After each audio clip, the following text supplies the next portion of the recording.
শোভারানী মাইতি, শোভারানী মাইতি,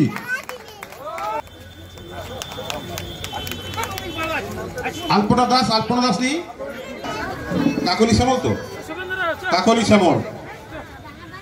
তারপর রাধা, শুধু দ্বার উদ্ঘাটন নয় এবং তৎসহ আরো কিছু যতই অসুবিধে থাকুক না কেন, এই পুজোয় বাংলার মানুষ, ভারতবর্ষের মানুষ, তারা সবাই মিলে এই অনুষ্ঠানে, উৎসবে তারা যোগদান করেন। একদিকে সাদা জামা পরে অনেকে দাঁড়িয়ে আছেন যুব সম্প্রদায়রা, আর একদিকে হলুদ জামা পরে তারা দাঁড়িয়ে আছেন। এরা প্রত্যেককেই অত্যন্ত আগ্রহের সাথে, উদ্দীপনার সাথে এই কটা দিন তারা আনন্দ উপভোগ করবেন। আমরা প্রথম পর্যায়ে গণেশ দেবতার পূজা অর্চনা করে শুরু করেছি শারদ উৎসব। দ্বিতীয় পর্যায়ে বাবা বিশ্বকর্মার পূজা অর্চনার মাধ্যমে আমরা শুরু করেছি শারদ উৎসব। তৃতীয় পর্যায়ে মা দুর্গার পূজা অর্চনা, মা মহামায়ার পূজা অর্চনা। এই পুজোকে বলা হয় মহাপুজো, মহা আয়োজন বলে মহাপুজো। অর্থাৎ পৃথিবীতে, ভারতবর্ষের কোনো পুজোই একদিন দুদিন ছাড়া কখনো আর তৃতীয় দিন হয় না, কিন্তু এই পুজোই, যে পুজো, যে দেবীর আমরা আরাধনা করছি, কিছুক্ষণ আগে আপনাদের সামনে মন্ত্রপাঠ করেছেন, যে দেবী সর্বভূতে বিরাজ করেন, তিনি তার মন্ত্র উচ্চারণের মাধ্যমে বুঝিয়ে দিয়েছেন, যা দেবী সর্বভূতেষু শক্তি রূপেণ মাত্রে রূপেণ ভক্তি রূপেণ সংস্থিত নমস্তস্যৈ নমস্তস্যৈ নমস্তস্যৈ নমো নমো।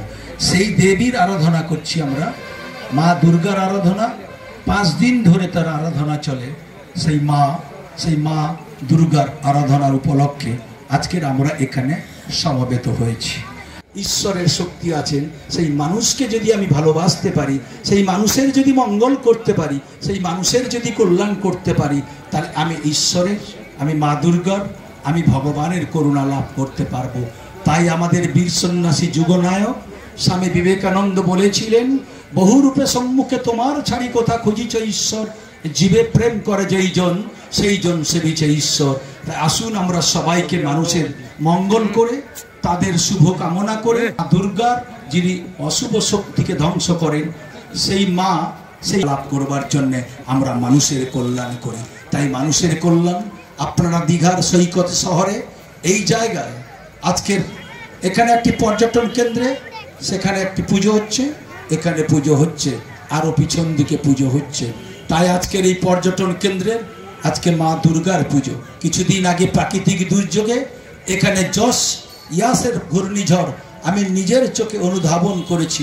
আসল ঘূর্ণিঝড়টা আসেনি এখানে, সামুদ্রিক ঝড় দীঘাতে আসেনি, তার এখানে ল্যান্ডফল হয়নি, যেটা হওয়ার কথা ছিল তা হয়নি, তার 10 ভাগেরও 1 ভাগ ক্ষতি হয়নি। তা পর্যটন কেন্দ্রে যে ক্ষতি হয়েছেন, সেই ক্ষতির পূরণের জন্য রাজ্য সরকার একটা 10,000 কোটি টাকার একটা প্ল্যান প্রোগ্রাম করেছেন রাজ্য সরকার। মমতা বন্দ্যোপাধ্যায়, মমতা